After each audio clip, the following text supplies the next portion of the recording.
Smartwatches keep getting more and more advanced. They can make calls, send texts, check Twitter, track your GPS, and so much more. However, all those features are available if you're willing to pay a hefty price. But what if you're on a budget? What if you only had $100? Well, this is the Moto 360 first generation. Not to be confused by the newer, more expensive second generation. A once $300 smartwatch that barely sells for $100 today. So my question is the Moto 360 still worth picking up in 2018? Let's find out.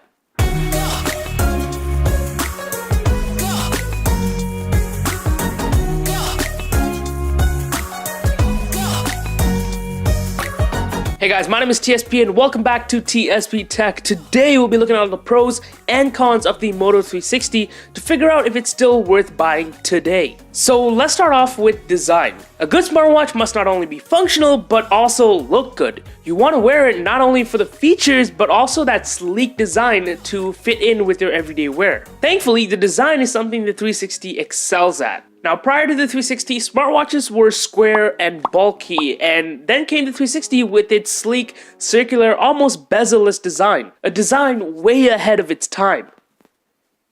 Get it? Time?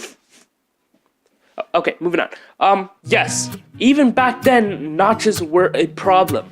You know, Apple just made it popular, so now every smartphone has a notch. To be fair, in order for Motorola to achieve that sleek bezel-less design, some compromises had to be made, and introducing the notch. It's this big black bezel that sits at the bottom of the display, housing the ambient light sensors and other important sensors. Now at first, this bothered me a lot, but not as much as those other tech reviewers complained. It didn't bother me that much, but it still got in the way. But as time went on, I got used to it.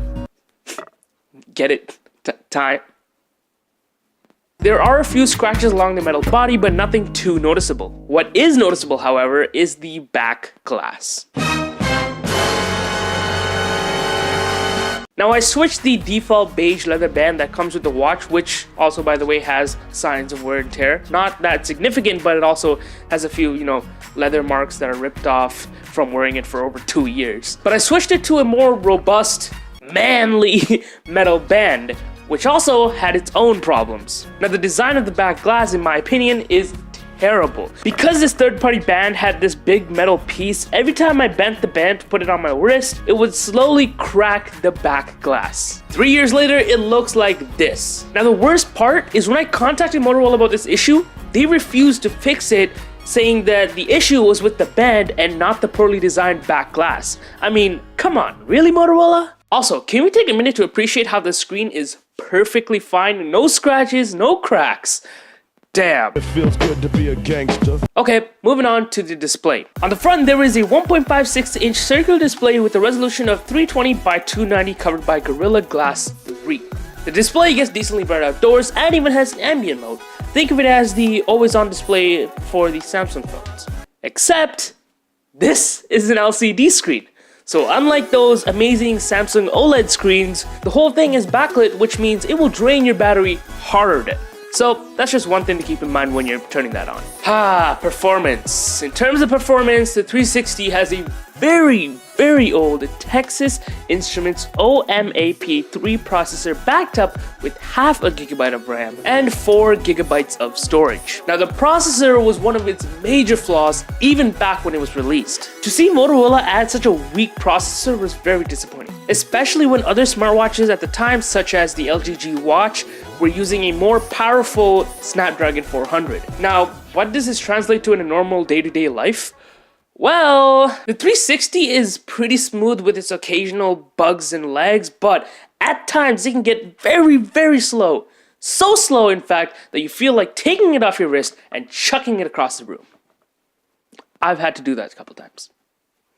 Maybe that's why the back glass is broken. So, software. One of the biggest drawbacks to that weak Texas Instruments processor is the software. Android Wear 2.0 offers so many amazing features, but this watch doesn't support it. Because of that old danky processor, this watch can't handle Android Wear 2.0. It's capped out at version 1.4, which is very old by the way. Which means you're not gonna get features in Android Wear 2.0 such as the amazing Google Assistant. You know, the one that can make phone calls for you now. Hi, I'm calling to book a woman's haircut for a client. Sure, give me 1 second. Yeah, so while Android Wear 2.0 watches have Google Assistant, the 360 has Google Now. Remember that thing? Why is Google Now so bad? In terms of battery life, the 360 has a 320 mAh battery, which easily lasts me 2 days with light to moderate use and 1 day with moderate to heavy use with ambient mode turned on. And to charge it, all you have to do is place it on the included wireless charging cradle. So battery life should be the least of your worries when you get this watch. Okay. In conclusion, the 360 is an amazing smartwatch. Yes, it does have its fair share of drawbacks, but for $150, good luck finding something better out there. Today's video was brought to you by G2A. Go to g2a.com/r/TSP Tech for some amazing games for super low prices. You can find anything from GTA 5 to PlayerUnknown's Battlegrounds to Fortnite. Oh wait, that's free. But still, check out g2a.com/r/TSP Tech or first link down below. So, there it is. This video has been in the works for 2 weeks now, and finally, it's out there. So thank you guys for watching. Hopefully you enjoyed it, and if you did, you want to do, smash that thumbs up down below. Subscribe if you're new, and I'll catch you in the next video. Peace.